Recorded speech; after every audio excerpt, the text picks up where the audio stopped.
नाज़रीन, आज के जरगे में ना तो तू बहमें होगी, ना लड़ाई झगड़ा होगा, जो इस वक्त ज़्यादातर पाकिस्तानियों की जिस चीज़ में दिलचस्पी होती है। लेकिन अगर आप इस वक्त दुनिया के सबसे बड़े मसले और पाकिस्तान के सबसे बड़े मसले को समझना चाहते हैं तो भी आज के जरगे को गौर से देख लीजिए। आप अगर दुनिया में रुनुमा होने वाली तब्दीलियों को खारजा पॉलिसी के महाज पे, मईशत के महाज पे और एनवायरनमेंट और दीगर महाज़ों पे जो तब्दीली आ रही हैं उनको समझना चाहते हैं तो फिर आज के जरगे को गौर से ना सिर्फ देख लीजिए बल्कि सुन लीजिए। और आप अगर पाकिस्तान और अमेरिका के ताल्लुक़ात को और चीन और अमेरिका के इस वक्त जो तनाज़ात हैं या जो कशमकश हैं उसको समझना चाहते हैं और ये जानना चाहते हैं कि उसमें पाकिस्तान के लिए बेहतरीन प्लेसमेंट कौन सी होगी तो फिर आज के जरगे को गौर से सुन लीजिए।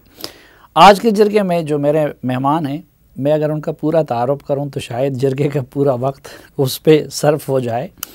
ये जो इस वक्त हम जो काम कर रहे हैं पाकिस्तान में वो इनके बानियों में से हैं, यानी वो एंकर भी रहे हैं और शाइस्ता एंकर थे, हम जैसे नहीं थे, पढ़े लिखे भी थे। और पाकिस्तान के सबसे बड़े तालीमी इदारे को उन्होंने हेड किया है। अमेरिका के बेहतरीन तालीमी इदारों में इस वक्त एक फैकल्टी के डीन भी हैं, लेकिन उससे बढ़कर ये कि एक अच्छे इंसान और इस्लाम और पाकिस्तान का दर्द रखने वाले हैं जो लिखते हैं, पढ़ते हैं और बग़ैर किसी तासुब के मालूमात भी शेयर करते हैं और तज्ज़िया भी देते हैं। आज के जरगे के मेहमान जनाब प्रोफेसर डॉक्टर आदिल नजम साहब, बहुत शुक्रिया जी। बहुत बहुत शुक्रिया। और आपने बड़ा एम्बैरस किया है मुझे इस तारुफ से, लेकिन बहुत बहुत शुक्रिया। नहीं जी, आप इससे कि ज़्यादा मुस्तहिक। और फिर बड़े अरसे बाद कोविड की वजह से आप काफ़ी अरसे बाद पाकिस्तान तशरीफ़ लाए हैं, तो कोविड पे भी तो खैर बात होगी कि उसने दुनिया पे क्या असरात डाले हैं। लेकिन इस वक्त हम पाकिस्तानी क्योंकि एक परेशानी है और वो ये कि ये जो हमारे प्राइम मिनिस्टर साहब हैं वो तकरीबन 1 साल हो गया जो बाइडन के साथ टेलीफोन कॉल के लिए तड़प रहे हैं।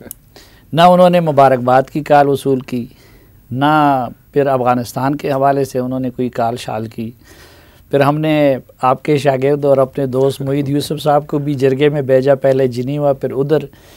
लेकिन जो बाइडन जो है वो हमारे प्राइम मिनिस्टर साहब को कोई तवज्जो नहीं दे रहे हैं। तो ये अमरीकी किस बात पे नाराज़ हैं? ये कॉल जो है ना, ये इसको हमने मेरे ख्याल में ज़रूर से ज़्यादा बड़ा मसला बना दिया। अमरीकी नाराज़ हो या ना हो, सच्ची बात ये डिसइंटरेस्टेड है। जब उनको ज़रूरत पड़ेगी तो वो कॉल ले भी लेंगे और कर भी लेंगे। इस वक्त अमेरिका के मेरे ख्याल में उनका जो अगर जो है ना कि अमरीकी पाकिस्तान के बारे में क्या सोच रहे हैं, उसका जवाब ये है कि वो नहीं सोच रहे। ये क्यों डिसइंटरेस्टेड क्यों हो गए हैं पाकिस्तान की? तो इस वक्त मसलन एक तो पहले से हमारी एक अज़ली स्ट्रेटेजिक लोकेशन है, हम उनके 50-60 साल तक उनके फ्रंट लाइन इत्तेहादी रहे, वॉर ऑन टेरर में भी, सोवियत यूनियन के ख़िलाफ़ भी।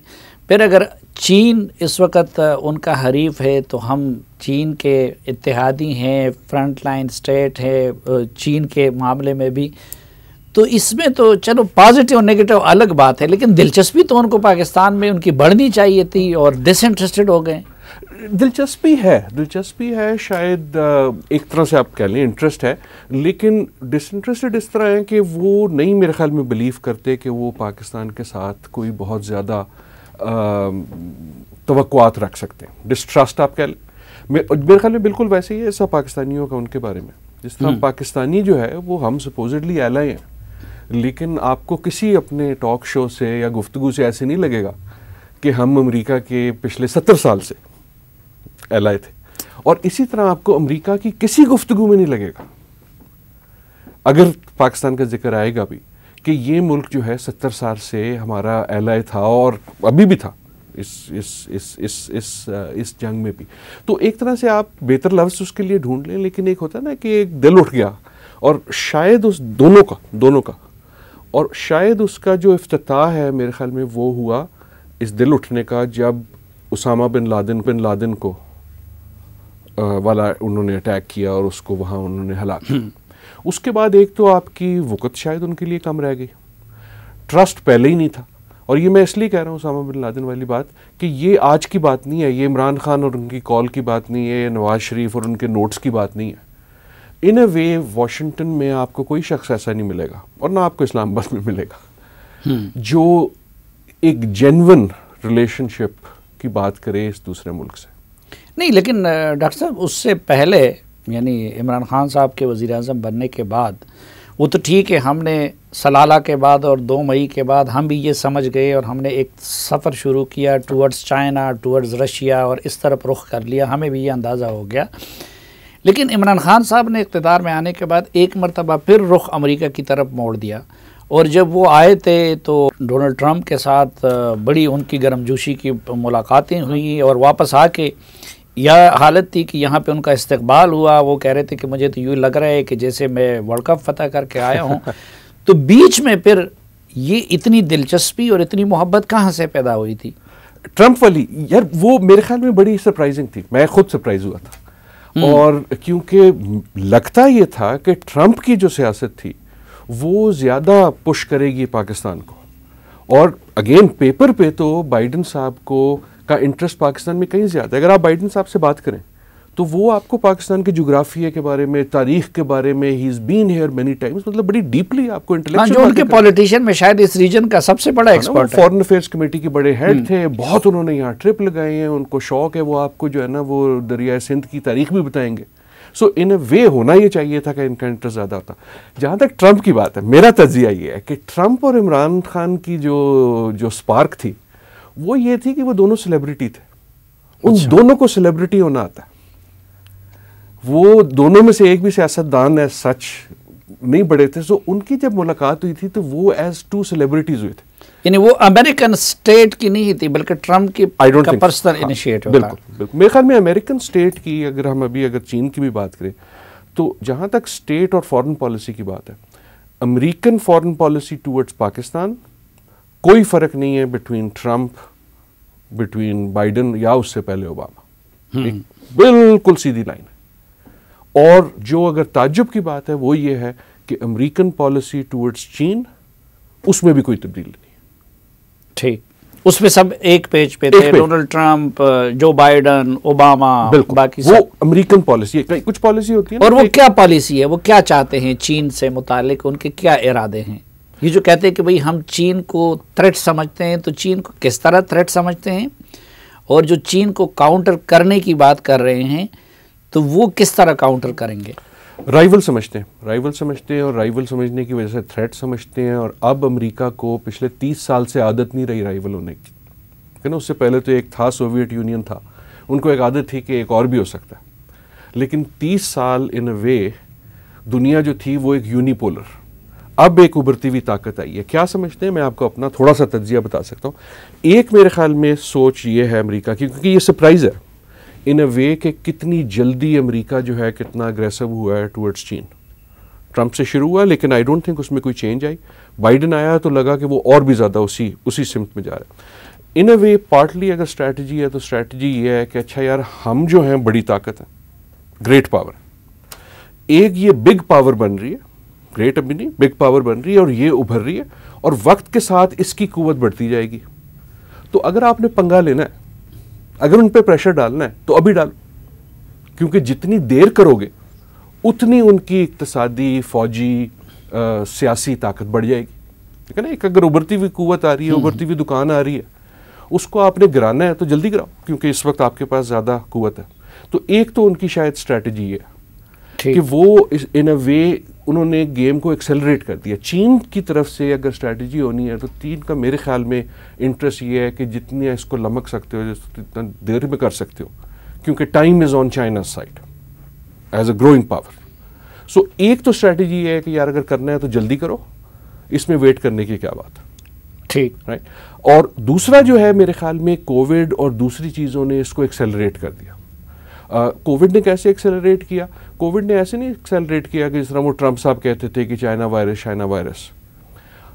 कोविड ने जो चीन की इक्तिसादी कुव्वत थी उसकी जो इम्प्लीकेशन है उसको इतना ज़्यादा वाजे कर दिया। जो आपको याद है वो सप्लाई चेन की बातें होती थी, अमेरिका में लोगों को 2-1 हफ्ते ये भी खौफ हो गया कि यार वो चीज़ें आनी ना बंद हो जाए।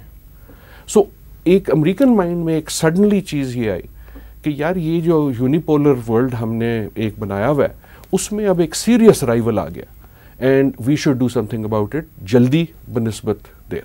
नहीं तो वो किस फ्रंट पे करेंगे? डिप्लोमेटिक फ्रंट पे करेंगे? क्या मिलिट्री ऑप्शन भी आजमा सकते हैं या कि इकोनॉमिक फ्रंट पे करेंगे? क्या क्या तरीके होंगे अमेरिकन के और उसके राइट के? आपने जो 3 चीज़ें कही, इकोनॉमिक फ्रंट पे करेंगे नहीं कर रहे हैं। आपने वो उनके जो फ़ोन वाली कंपनी को उन्होंने कहा कि जनाब ताड़ा फ़ोन नहीं आना। इकोनॉमिक जो है इस वक्त जो है अमेरिका में बहुत सी चीनी कंपनियां जो थीं जो न्यूयॉर्क स्टॉक एक्सचेंज पे लिस्ट थीं, उनको उन्होंने कहा जनाब आप फारिग हो जाएं, राइट। सो इकोनॉमिक पे तो कर रहे हैं। दूसरा डिप्लोमेटिक, आपने कहा डिप्लोमेटिक में हम ऑलरेडी देख रहे हैं कि उन्होंने करना शुरू कर दिया। उसका एक वो छोटा सा हमने नमूना देखा है ये जो अभी जो डेमोक्रेसी कॉन्फ्रेंस के सूरत हाल में। मिलिटरीली अभी तक हमने देखा नहीं और मेरा नहीं ख्याल कि चाहे अमेरिका हो चाहे चीन हो दे वुड प्रेफर दैट। और उसकी मैं वजह आपको 1 मिनट पे आता हूं। चाइना सी में ऑस्ट्रेलिया के साथ और ये अब दोनों का मामला चल रहा है। दांत दिखाने वाली बात है ना इस वक्त। दोनों दांत दिखाना चाहते हैं। चीन दांत दिखाता है बाय स्पेंडिंग मनी कि मैंने ये जहाज खरीद दिया, अब बताओ। अमेरिका दांत दिखाता है कि जनाब मैं जा रहा हूँ ऑस्ट्रेलिया के साथ, ज़्यादा ना करना। और उसकी एक वजह हम उधर आ जाते हैं। उसकी वजह यह है कि जो चीन के प्रेसिडेंट हैं उनकी अब अगर जो उनकी बड़ी जो कॉन्फ्रेंस मीटिंग होगी कम्युनिस्ट पार्टी की, उस पर लगता ये है कि उनका तीसरा जो है टर्म आ जाएगा। तो एक तरह से उनकी जो कंट्रोल है वो चाइना के स्ट्रॉन्गेस्ट तरीन लीडर की सूरत में निकलेंगे, डेंग ज़ाओपिंग से भी ज़्यादा, मे बी एक्सेप्ट फॉर माओ।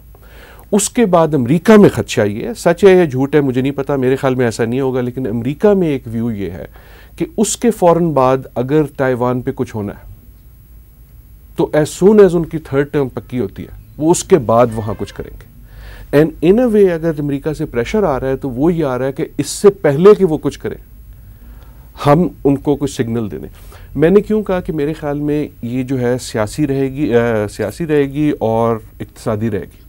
ठीक। इन अ वे जब रशिया और हम जब ये सोचते हैं ना तो हम अमूमन सोचते हैं कोल्ड वॉर का। ये कोल्ड वॉर नहीं हो सकती, ये कोल्ड वॉर नहीं हो सकती।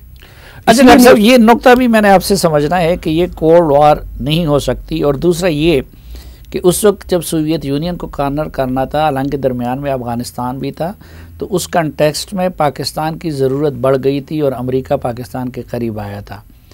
अब चीन के भी हम पड़ोसी भी हैं, चीन को हमने समंदर तक रास्ता भी दे दिया है, तो उस कंटेक्स्ट में तो हमारी अहमियत बढ़नी चाहिए थी।